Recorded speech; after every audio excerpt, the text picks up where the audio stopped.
చిగురించబోతుంది. గొప్ప దినాలను చూడబోతున్నావు. నీ యేసుకు సమస్తము సాధ్యమే. గుడ్ మార్నింగ్ దేవుని ప్రియ కుమారుడా, గుడ్ మార్నింగ్ దేవుని ప్రియ కుమార్తె. స్పెషల్ గుడ్ మార్నింగ్ టు సంగమా. మనం కొన్నిసార్లు మన చుట్టూన్న దేవుని దాసులు చెప్తున్న మాటను వినాలి. మనకు నచ్చిన బాటలో మనం వెళ్ళిపోతున్నప్పుడు కొన్నిసార్లు వాక్యం చెప్తున్న మాట మనం వినలేనప్పుడు, దేవుని సేవకులు చెప్తున్న మాట మనం వినలేనప్పుడు పొరపాట్లు చాలా జరిగిపోతాయి.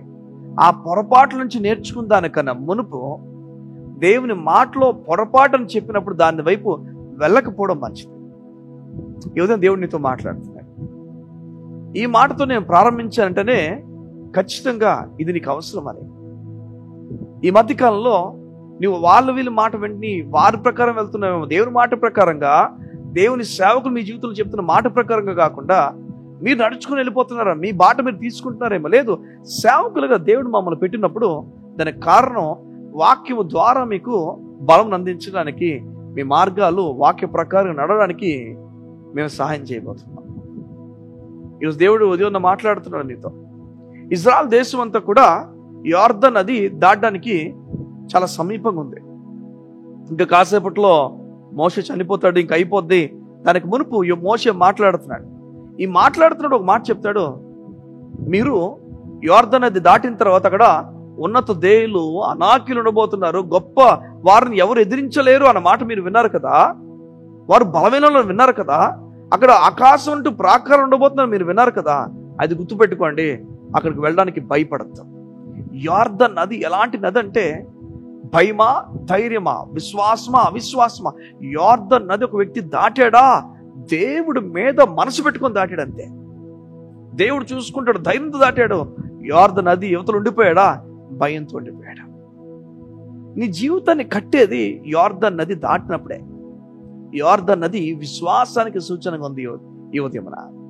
నిజంగా సంగమా, నువ్వు విశ్వాసం ఉంచితే యోర్దాను నది దాటుతావు. దాటి అవతలకి వెళ్ళావా, అనాకీలు ఉంటారు, గొప్ప ఉన్నత దయలు ఉంటారు. నువ్వు మిడతలాగా అనిపించవచ్చు వారి ముందు, కానీ బైబిల్ చెప్తుంది మిడతలాగా అనిపించినప్పటికీ నువ్వు నీ దేవునికి తోడైనాడు, నిన్ను క్రీస్తులో దాచి వారి ఎదుట నిన్ను నిలబెడతాడు. నువ్వు నేల కూల్చేస్తావు వాళ్ళని. నువ్వు దిగులు పడతావు, దేవుడు లేఖనాలు చెప్తున్నాయి. ఈ ఉదయాన్న ఇజ్రాయెల్ అందరికి కూడా ఆ యోర్దాను ముందు కూర్చోబెట్టుకొని చెప్తున్నాడు మోషే, మీరు వారిని ఎదుర్కొన్నప్పుడు భయపడద్దు. సేవకులు కొన్నిసార్లు మనకు చెప్తారు భయపడద్దు, మనం భయపడిపోయి ఇంట్లో కూర్చుండిపోతాం. అప్పుల భయం, కుటుంబ స్థితి భయం, భార్య భర్తల మధ్యన భయం, పిల్లల విషయం ఫీజుల భయం. ఆదివారం లేకపోతే మిడ్ వీక్ సర్వీసెస్లో కానీ మీరు వెళ్ళి పాల్గొని వింటున్నవన్నీ ఎక్కడికి వెళ్ళిపోతున్నాయి? ప్రతిరోజు డైలీ డివోషన్స్ అని ఎక్కడికి వెళ్ళిపోతున్నాయి? దేవుని వాక్యం ఈరోజు కుప్పలుగా మనకు దొరుకుతుంది. నువ్వు వింటున్న వాక్యం ఎక్కడికి వెళ్ళిపోతుంది? ఈరోజు ఈ ఉదయంలో దేవుడిని హెచ్చరిస్తున్నాడు. ఆ మాటను పట్టుకోవట్లేదు నువ్వు. ఆ మాటను పట్టుకుని ఉంటే ఈరోజు ఈ స్థితి ఉండేది కాదు, గొప్ప స్థితిలోకి అడుగు పెట్టేవారు. చెప్తున్నాడు, యోర్దాను దాటక మునుపు మోషే మీరు దాటినప్పుడు వారికి భయపడద్దు. మీకు గుర్తుందా, ఐగుప్తు దేశంలో ఐగుప్తులు దేవుడు ఎలా వణికించాడు? మీ ఎదుటే కదా ఫరో తన కుటుంబాన్ని, ఫరో సైన్యాన్ని, ఫరో రాజ్యాన్ని నెలకొల్చలేదా? మీకు ముందు కూడా దేవుడు అలా కార్యాలు చేయబోతున్నాడు. వా, నిజమిది సంగమా. దేవుడు నీతో మాట్లాడుతున్నాడు. దేవుని వాక్యం ఎవరెవరికైతే కార్యం చేస్తాడో అవన్నీ నీకు వివరించి చెప్తున్నాడు. ఇవి నేను చేయగలిగితే నీ జీవితంలో గొప్ప కార్యాలను దాచుంచాను, ఎవరు ఆపలేరు. నేను తలుపు తీస్తే ఎవరు తలుపు వేయలేరు, నేను తలుపు మూస్తే ఎవరు తలుపు తీయలేరని చెప్పి దేవుడు చెప్తున్నాడు. నేను తీగా ఎవరు మూయలేరు, నేను మూయగా ఎవరు తీయలేరు. నీకు జీవం కలిగిన దేవుడు తలుపు త్వరలో తీయబోతున్నాడు. అలసిపోమాక. వాళ్ళు వీళ్ళన్న మాటలు పట్టించుకునే జీవితాన్ని బాధ నడుపుతావా? దేవుని మాట బట్టి ఎవరు ఏమనుకున్న పర్లే, నా దేవుడు గొప్ప కార్యాలు చేయబోతున్నాఅని చెప్పి ధైర్యం ముందుకు అడుగులు వేస్తావా? ధైర్యం కొదువైపోయింది నీ మధ్యకాలంలో. కారణం చెప్పనా? దేవుని మాట వైపు నువ్వు చూడకపోవడం వల్లే. దేవుని సేవకులు గంభీరంగా దేవుని మాట ప్రిపేర్ అయ్యి దేవుని దగ్గర కనిపెట్టుకుని చెప్తున్న మాట నువ్వు పట్టుకోలే. కొన్నిసార్లు సంఘపు ఆరాధనలు అయిపోయిన తర్వాత మేము గమనిస్తాం, చాలా మంది మేము చెప్పిన వాక్యం బలంగా దేవుడు మమ్మల్ని నడిపించడం మాకు అర్థమవుతుంది, మా ద్వారా దేవుడు మాట్లాడి అర్థమవుతుంది. ఆ తర్వాత అంత అయిపోయి కొంతమంది వస్తారు మా దగ్గరికి వచ్చినప్పుడు, కళ్ళంతా నీరే.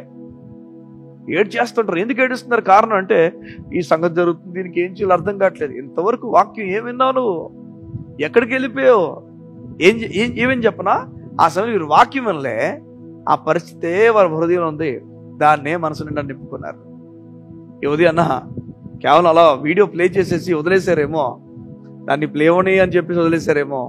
అది ప్లే అయిపోద్ది, చెప్పిన వాక్యం అంతా అయిపోద్ది, కానీ మీకు ఇంత కూడా ఎక్కదు, ఇంత కూడా అది మీకు ఉపయోగం ఉండదు. యువతి అన్న దేవుడు మరలా నువ్వు విను, మరలా దాన్ని బ్యాక్ చేసేసి మరలా పూర్తిగా వినడానికి ప్రయత్నం చేయండి. నేను వాక్యం బలమైంది. దేవుడు ముందున్న సైన్యం గురించి భయపడద్దు, వెనక గొప్ప కార్యాలు చేశాను కదా, ఐగుప్తు నుంచి బయట తీసుకొచ్చిన దేవుడును ముందు కూడా ఘనమైన కార్యాలు మీకు చేయబోతుందని చెప్తున్నాడు. యువతి అన్న అట్టి గొప్ప నెమ్మదితో నేను దేవుడిని నడిపించింది గాక. ఆమేన్. గొప్ప ఘనమైన కార్యాలు నువ్వు చూడబోతున్నా. కళ్ళు మూసుకున్నట్టయితే మీ గురించి ప్రార్థన చేస్తాను. మా జీవము గల తండ్రి నీకు వందనాలు, సర్వాధికారి మీకు వందనాలు. యేసయ్యా, మా అనుభవాలు గొప్పవి. నేను విశ్వాసం ఉంచిన వారి అనుభవాలు గొప్పవి, వారు ఉన్నతమైన కార్యాలు వారు చూస్తారు. నీ నామం బట్టి నీకు వందనాలు.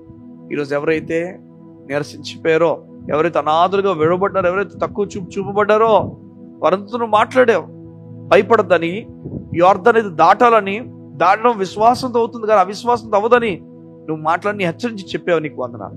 నీ బిడ్డలు నీ సేవకులు చెప్తున్న మాటలు పట్టుకొని, వారు చదివిన మాటలు పట్టుకొని ధైర్యంగా ముందుకు అడుగులు వేసే వ్యక్తులకు వారిని చేసి నడిపించమని ఈ ఉదయమున నీ చేతులు వారి జీవితం అప్పగించుకుంటారు. నెమ్మదితో ఊహించని కార్యాలు వారు జరిగించి ఆదరించబడుతూ యేసును ప్రార్థించున్నాం తండ్రి. ఆమేన్, ఆమేన్. దేవుని మీద ఆధారపడినప్పుడు నీవు నష్టపోవు, కార్యాలు చూస్తావు, గొప్ప కార్యాలు చూస్తావు, ఆదరణతో నింపబడు. దేవుడు నిన్ను నీ కుటుంబాన్ని దీవించును గాక. God bless you. See you tomorrow.